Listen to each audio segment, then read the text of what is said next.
Merci d'avoir cliqué sur cette vidéo. Je m'appelle Jules Chenu et dans cette vidéo, je voudrais vous parler de cette étude du Lancet. Donc The Lancet, c'est un journal scientifique. Je voulais vous parler de cette étude qui est financée par Bill et Melinda Gates. Donc ils sont très célèbres, hein. Bill Gates, il a beaucoup investi avec sa fondation, notamment dans les biotechnologies. C'est pour ça qu'il finance beaucoup d'études avec sa fondation. Dont cette étude, hein, Bill Gates, et The Lancet, donc très grand journal qui s'est illustré notamment durant le Covid, hein. Et puis Bill Gates pour ses nombreuses théories. Et voilà, moi je voulais faire cette vidéo aussi sur le futur. C'est la première vidéo d'une playlist sur l'alcool. Je voudrais commencer avec une étude qui était globale, qui parle de santé publique, qui n'est pas trop agressive, pour pas que ça effraie les alcooliques. Si je parle d'atrophie de l'hippocampe, si je parle de réduction de matière grise, ça va faire flipper tout le monde. Surtout vu ce que ça fait au thalamus et au sommeil de manière chronique. C'est-à-dire que c'est pas forcément si on arrête l'alcool qu'on récupère tout. Et donc voilà, commencer tranquille. Surtout que je voulais faire cette vidéo pour le futur, pour les événements à venir. Peut-être même les guerres qui vont avoir lieu. Ou comme cité dans l'étude, à un moment donné, il y a cité la mortalité en Russie dans les années 80 où l'alcool était à l'origine de 75% des décès chez les hommes de 15 à 55 ans. Et c'est pas impossible qu'on revive une époque comme ça, ou qu'on revive une époque comme aux États-Unis au début du siècle dernier avec la prohibition. Donc voilà. Moi, je vais vous proposer un sommaire, après les méthodes, les résultats, on va discuter, on va voir aussi les limites de cette étude. Donc c'est une étude sur 195 lieux entre 1990 et 2016. Donc il y a 694 sources de données au niveau individuel, mais aussi au niveau population. Et surtout, c'est 592 études prospectives et rétrospectives. Donc c'est beaucoup de data qu'ils ont mis ensemble. Je ne vais pas vous parler de la méthode parce que c'est chiant. Moi, je vous invite à vraiment avoir le papier si ça vous intéresse pour lire les méthodes en papier. Mais on va passer directement aux résultats et aux chiffres. Alors en 2016, il y avait 32% de la planète qui picolait. Est-ce que c'est beaucoup ou pas? 2,4 milliards de mecs qui picolent. On voit direct qu'il y a une distribution, j'ai fait ça, j'ai divisé entre les hommes et les femmes. Donc 39% des hommes picolent, soit 1,5 milliard. On voit que le dosage entre les hommes et les femmes ne sont pas la même. Et surtout, on voit que la charge, le nombre de décès chez les hommes est pas du tout pareil que chez les femmes, avec 6,8% de décès chez les hommes et 2,2% de décès chez les femmes qui sont imputables à l'alcool. Et surtout les AVCI. Alors les AVCI, c'est les années de vie corrigées de l'incapacité.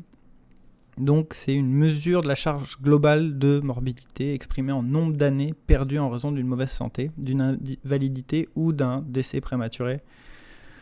Donc c'est l'alcoolique, en fait, il va vivre jusqu'à 80 ans par exemple, mais vu qu'en fait, à partir de 60, il était tellement mal dans sa peau qu'on va compter que les années de 60 à 90, c'était pas des années de vie, c'était des années de souffrance.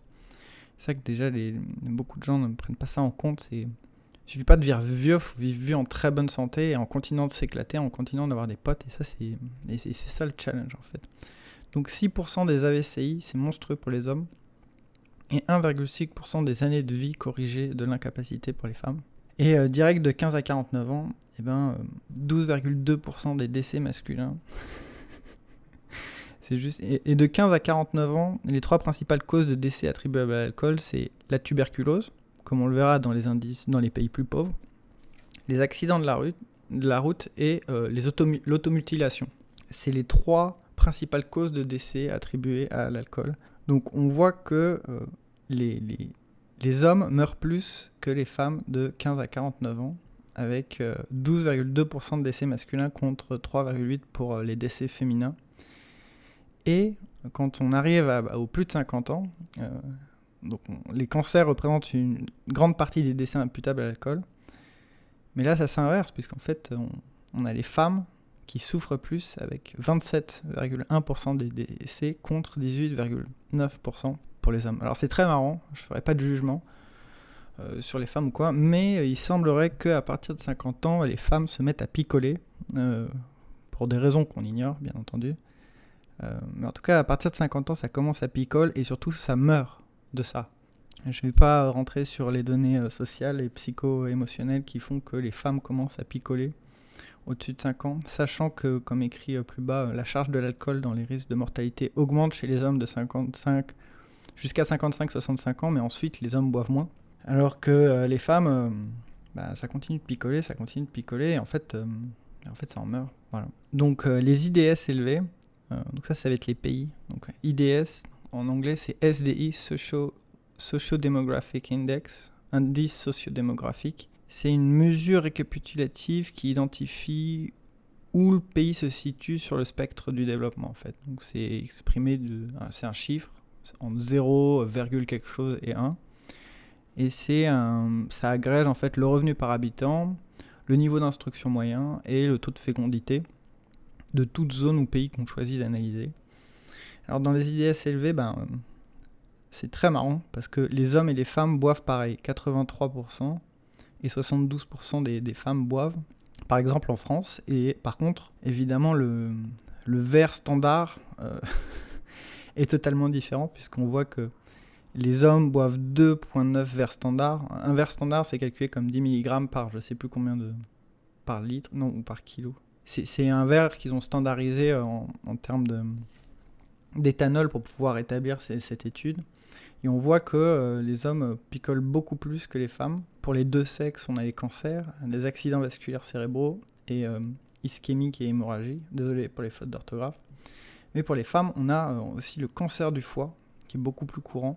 Et au-dessus de 80 ans, vu qu'elle picole plus 25 ans, on a des AVC hémorragiques et surtout une cardiopathie hypertensive. Et ce qui est très marrant de voir, c'est qu'il y a vraiment une différence entre les pays avec un IDS élevé et un IDS faible. Puisque dans les pays pauvres, les hommes boivent 20% et les femmes 8%. Donc dans les pays riches, les hommes et les femmes boivent sensiblement la même quantité. Ils boivent pareil, ils boivent une quantité un peu moins forte pour les femmes, mais ils boivent beaucoup et ils boivent tout le temps. Alors qu'on voit que dans les pays pauvres, il y a beaucoup moins de gens qui boivent, déjà parce que ça coûte des ronds. On voit que les hommes boivent 2 fois plus que les femmes. Et ça, c'est dingue, et surtout, c'est le nombre de verres, quoi. 0,3 verres standard par jour. On voit aussi que la typologie des blessures dans les pays pauvres est différente avec la tuberculose et de la cirrhose. C'est assez fou, hein. Et voilà, avec les femmes, la charge de l'alcool dans les risques de mortalité augmente avec l'âge. Donc l'étude, elle a été faite par tranche, par quintile en fait de 5 ans en 5 ans, entre 15 ans et 95 ans. Et voilà, pour les IDF, on voit que Népal, il y a une forte différence avec 21% des hommes qui picolent et 1,5% des femmes qui picolent. Mais si on regarde la Suède, ça picole pareil, il y a seulement 1% de différence entre la Suède. Entre un Suédois et une Suédoise qui boivent, donc tout le monde picole. Alors ce qu'on peut retirer, c'est déjà la charge attribuable pour les hommes, elle est 3 fois supérieure à celle des femmes. Donc même si les femmes, elles vont avoir tendance à picoler plus tard dans la vie, et à se la coller grave, les hommes ont 3 fois plus de charge en termes d'AVCI, mais en termes de décès que les femmes. Et ensuite, alors l'étude, elle parle un peu dans la discussion des effets protecteurs, donc la cardiopathie ischémique, et surtout il y a le diabète pour les femmes, où statistiquement les femmes ont moins de diabète si elles picolent. Bon. Donc forte association entre la consommation d'alcool et le risque de cancer, de blessures et évidemment de maladies transmissibles. Alors après, il y a des grandes limites dans cette étude. Déjà les estimations de consommation imprécises, je me souviens quand je l'ai lu, ils ont déduit le tourisme sur les pays quand même et tout, mais en fait, ils ont déduit le tourisme et ils ont ajouté l'alcool qui est fabriqué en local d'une manière qui est non déclarée. Enfin, les estimations de consommation sont imprécises, il n'y a pas des données sur les habitudes de consommation, il y a seulement sur les niveaux moyens de consommation, c'est très important. Les données utilisées pour estimer les dommages causés à autrui sur les véhicules à moteur, ils ont pris uniquement les datas des États-Unis. Alors ça, tu vois les accidents de la route, mais dans leur étude qui est bien jolie, en fait, ils ont pris que les datas des États-Unis. Parce que c'était normalisé d'une certaine manière, ils voulaient pas, voilà, bref. Il y a aucune donnée, et je pense que ça changerait totalement les pourcentages, et on verrait comment en fait l'alcool tue. C'est qu'il n'y a pas de données sur les dommages causés aux autres par la violence interpersonnelle attribuable à l'alcool.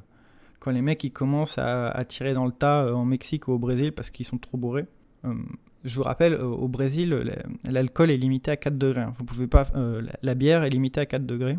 Ils ont fait ça, ils ont fait une règle nationale, ils ont dit, attends, si la bière, on commence à faire des dosages à 6, la 8-6, la fameuse 8-6 et toutes les bières qu'on a en France ou en Europe, c'est totalement interdit au Brésil parce que justement, c'est tellement violent, il y a tellement de gens qu'en fait, ils ont mis un standard où on va pas au-dessus de 4 degrés pour les bières. Donc il n'y a pas ça, il n'y a pas la violence qui est mise dans cette étude. Et il y a la consommation et la population de moins de 15 ans non plus. Parce qu'il n'y a pas assez de data, du coup ils se sont dit on va pas agréger ça. Et ça quantifie le risque uniquement selon les critères des études GBD, donc c'est Global Burden of Disease. L'AVCI fait partie des métriques qui sont utilisées par ces études, par ce package d'études. Et voilà. Après, il y a d'autres maladies aussi il y a d'autres symptômes qui ne sont pas représentés dans cette étude, comme la démence, toutes les maladies mentales dues à l'alcool. Alors dues à l'alcool, ou alors c'est les conséquences des alcooliques qui sont totalement tarés, c'est une telle souffrance émotionnelle que du coup ils se mettent à picoler. Moi je pense que c'est plutôt dans ce sens, mais là on parle d'études, donc c'est que mon interprétation. Mais il y a d'autres trucs comme le psoriasis qui est très courant. L'alcool fait ça et voilà, il y a plein de petits trucs qui sont pas mis dans l'étude. Et voilà, donc moi, ce que j'en ai pensé, parce que ça, c'est les limites de l'étude qui sont intrinsèques, mais je trouve que c'est vraiment dommage qu'il n'y ait pas de résultat par endroit en particulier. Et surtout, je trouve ça dommage qu'ils aient mélangé tout ce qui est les maladies aiguës et les maladies chroniques dans le même paquet. En tout cas, ce qui est la résultante de cette étude, ce qui est dit en résultat, c'est que pour les hommes, il faut 0,86 verres standardisés par jour. Et 0,82 pour les femmes, on est en dessous de 10 mg. En fait, ce qu'ils disent, c'est vous pouvez prendre un demi-verre de vin par jour et c'est pas bon. Si vous voulez, ces grosses études, je suis tout à fait sceptique. Je trouve ça très intéressant à point de vue scientifique d'agréger autant de data, mais c'est toujours pareil, ça dit rien du tout parce que ça permet pas de prendre de choix de niveau personnel pour un individu. Voilà. Je vous embrasse très fort.